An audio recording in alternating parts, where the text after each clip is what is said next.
Hey, it's Black History Month. I know. It's been a year. Get that out my face. Last time you were privy to my insanity, I was a turtle, and we talked about mechanical racism. So I thought we'd reel it back a little bit, and in honor of Black History Month, I'd talk about everyone's favorite bald black little boy. Okay, I might have walked directly into Little Bill. Everyone's second favorite black little boy. That is Chester from the Fairly Odd Parents. Stop playing with me. That is Aang with an afro. You're not funny. Put the right picture. Niggas always think they funny trying to get their spotlight or something. This is my channel. Stop trying to be different and do what I ask. It's that fucking simple. Pull that contraption over. We have you surrounded. Not really. Put your hands in the air!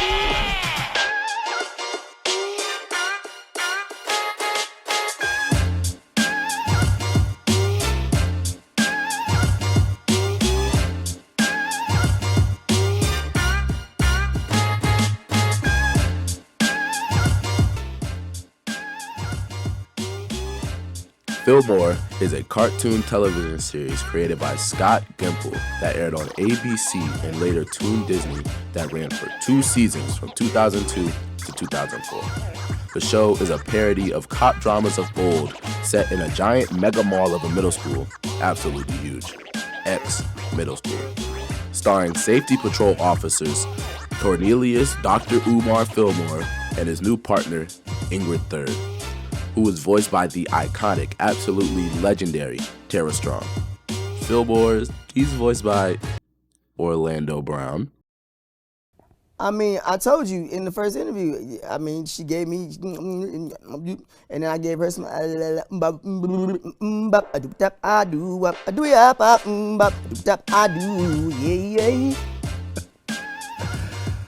Well, what do you mean by that she was black part?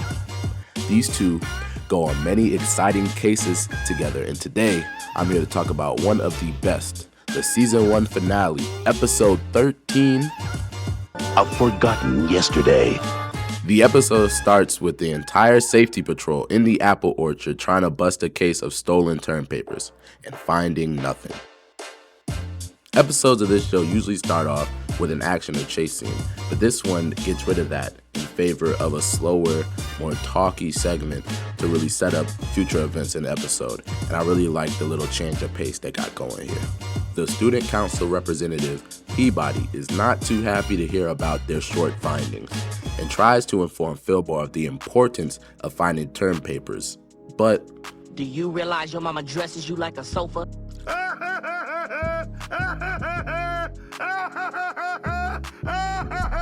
now he didn't say that for entirely no reason.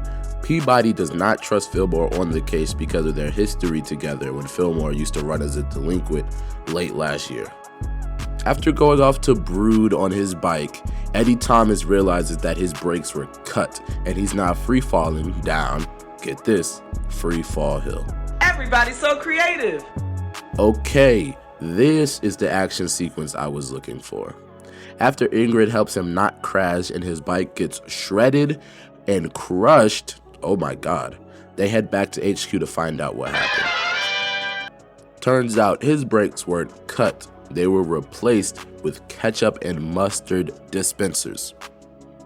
What? That is crazy. The person that did that wanted Fillmore killed. Not hurt, not immobile, they wanted him to die. The kids in this mega mansion of a school do the most vile things for the absolute most absurd reasons. You know, I didn't know where to put this part. I'm just gonna talk about it right now. My favorite instance of these ex-middle schoolians being batshit insane is this girl right here. She faked having 2 broken legs so she wouldn't have to walk anymore. Just to not walk, nothing crazy, just to not walk. When I was watching that episode and I saw her in the wheelchair, I thought of that. I was like, maybe they wouldn't do that, right? They fucking did it. When she got up and ran out that school, my jaw hit the floor. Ended up in front of you. You calling me a liar? Well, if the boot fits. O'Farrell, this is O'Farrell by the way, O'Farrell is testing out wires so they can efficiently make people secretly confess to their crimes and put them away forever. Then, Commissioner Vallejo tells Fillmore and Ingrid they are no longer on the stolen term paper case. Fillmore gets defensive and peeved and immediately assumes that this is the doing of evil Mr. Peabody trying to take his delinquent ass off the case. But Commissioner tells him that it has nothing to do with him and it is only to keep him safe from the person that, wants his head as a trophy. And good on Commish. He needs to worry about the ops that want him dead and not a time-traveling talking dog that adopted a child. Both are handed the files of everyone he's ever caught to try and find a lead on who's after him. We find out he has busted 122 students since joining the force, and they believe 100% of them still hold a grudge against him. I don't know about that. I like to call a little flag on the play. Canonically, he joined the safety patrol mid to late 6th grade year, and he is now in his 7th grade year. There's no way every student, especially the ones he caught before summer, all 122 of them still hold a grudge. I don't believe that.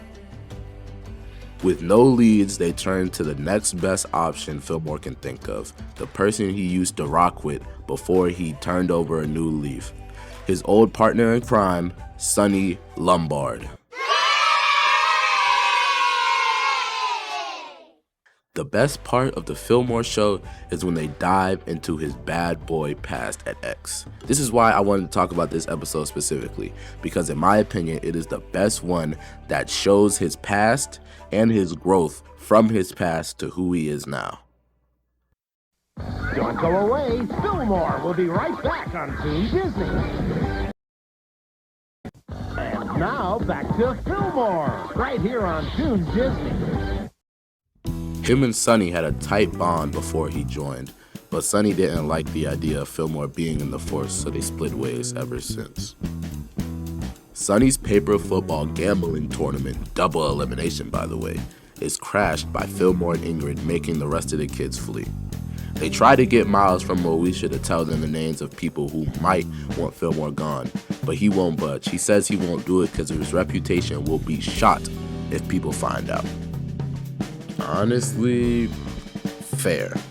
At this mega church of a school, you're required to do some sneaky things and out-of-the-box things to keep friends or to do anything with anyone, really. So why would he put everything he's built at line on the risk for someone who switched sides to work for the school, even if that was his best friend? After being guilt-tripped by Fillmore over a charge he caught for Sonny, he tells him that Rudy, a baker Fillmore busted last spring, mentioned wanting to even the score with him, so they go pay Rudy a little visit. While being questioned, Rudy doesn't deny that he did it, but rather he says that he wouldn't admit to it even if it was him. Instead, he would wait like a snake in the grass until the time was right and strike, not myth. With no evidence, he tells them to leave his bakery. But before exiting, Fillmore makes the effort to ruin Rudy's perfect souffle.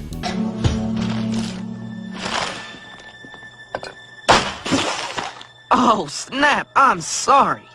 Did I do that? Just because he works for the good guys does not mean he's not an asshole. While at the apple orchard again to look for evidence to pin Rudy, they are chased by an RC helicopter before they are saved by Sonny, who just so conveniently wants to help them nail Rudy after being very anti-helping them just a little bit before. Interesting. How convenient is that? Wow, how convenient is fucking that? Meanwhile, at the Hall of Justice.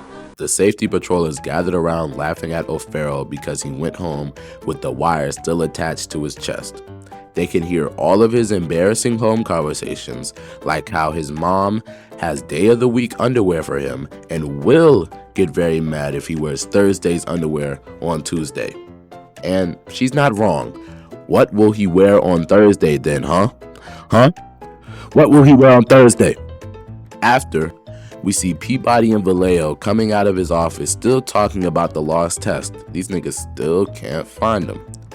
Peabody sees Sonny with Fillmore and is set off the ledge. Can't believe that he's working with his former crime buddy, but Fillmore quickly comes to his aid and defends Rudy.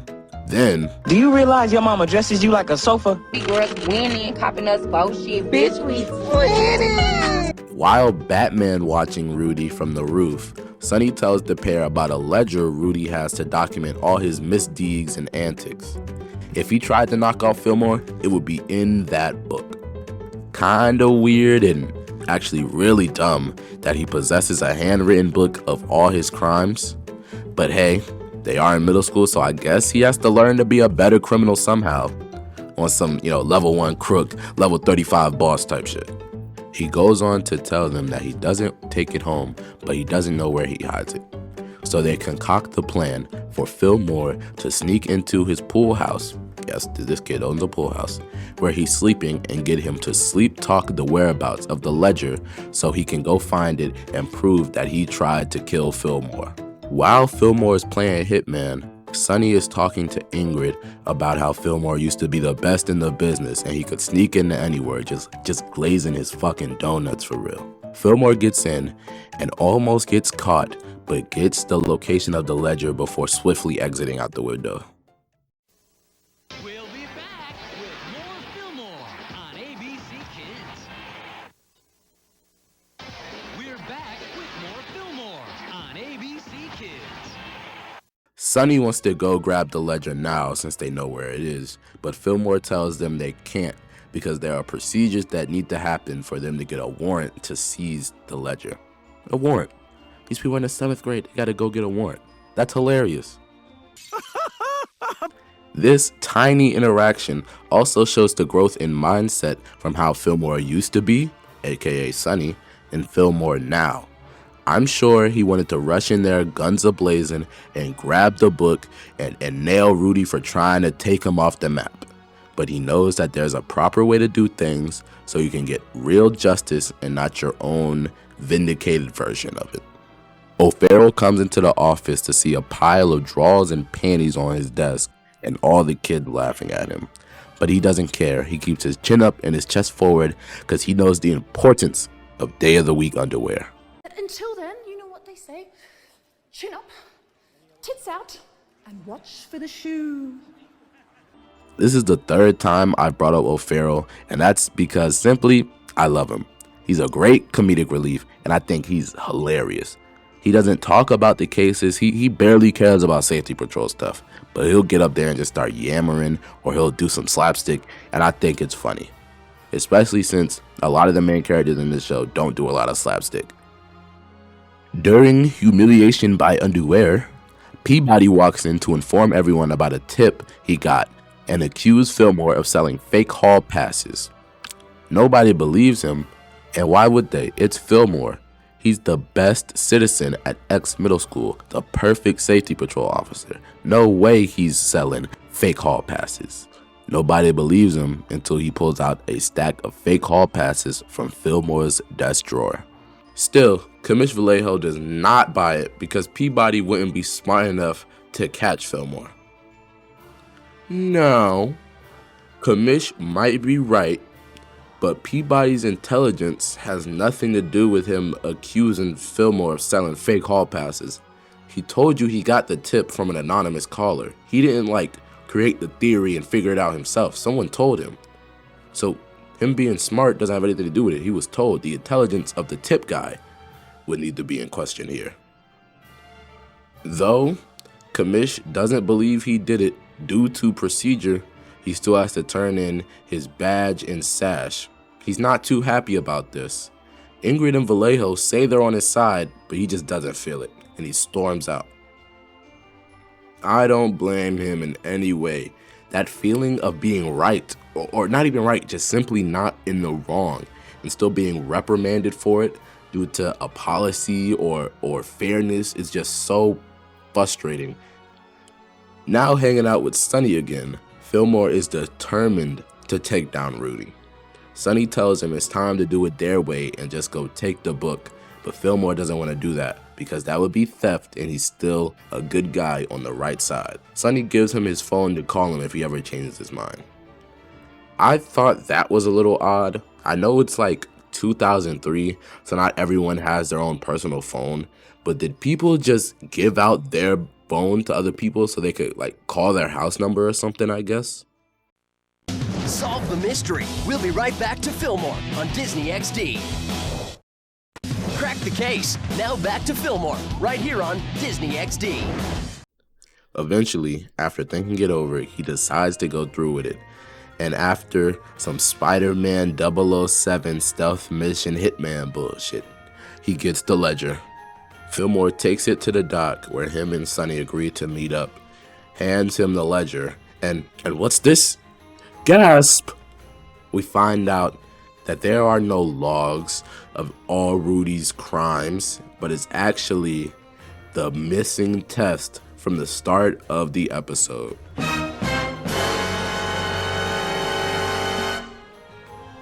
Sonny tells Fillmore about how he orchestrated the whole thing to get Fillmore to steal the ledger for him.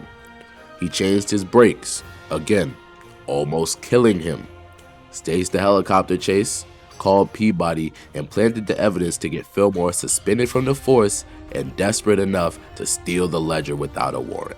And since he did it without a warrant, he can't even go to his safety patrol buddies and tell them how he did it, because he would have to explain that he stole it.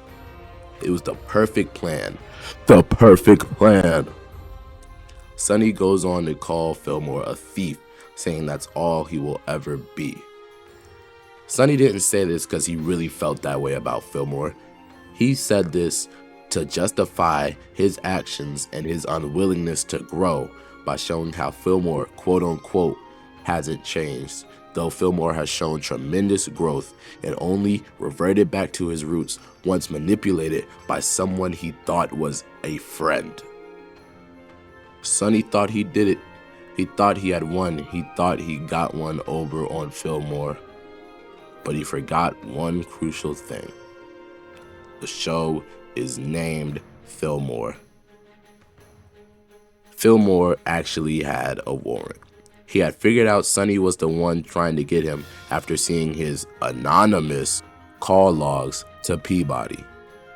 I said it earlier, giving somebody your personal phone, even in 2003, 2004, whatever, has to be weird. And his weirdness is what got him caught. Also, why would you give him the phone knowing that you used it to call Peabody to get him framed? That's what his dumbass get. So Fillmore wore a wire when meeting up with Sonny and gets his whole confession on tape. After catching him, Fillmore tells him how he had a better life and he will never go back to his delinquent days. The show's overall message is the idea of second chances and anyone can change.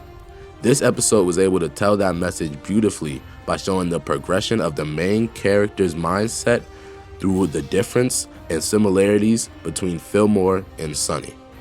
Hopefully one day in the future, Sonny can see the error of his ways and reconcile with Fillmore and not become Street Thug 9254. Like I said, I chose this episode because I believe this show's best work is when it explores Fillmore's backstory and character and not just the cop references inside this big, amazing school setting. Speaking of the school and the culture within it, I thought going into this show it was going to be on some codename Kids Next Door stuff, where it's kids versus adults and the patrol is like trying to meaner between both sides. I was wrong, but pleasantly surprised to be wrong. The ideas of change and second chances told mainly through the kids with almost no adult interaction, there is a little bit, is an effective way to come off as not talking down to kids with this show. Speaking of adults though, there are only two prominent adults in this show, the principal and her assistant. Her assistant, he talks sometimes, he's not really relevant. The principal, on the other hand, I think might be the second best character in the show, behind Fillmore, of course. Her delivery, her lines, her motives, everything about her is just so funny, and she really comes off as a principal that doesn't care about the students, but cares about the school. I can hear you saying, well, Dot, this has nothing to do with black history other than Fillmore and Sonny being black. Exactly. That's the point. Not every black person in existence has to be historical. Being black is historical. That's my message for you.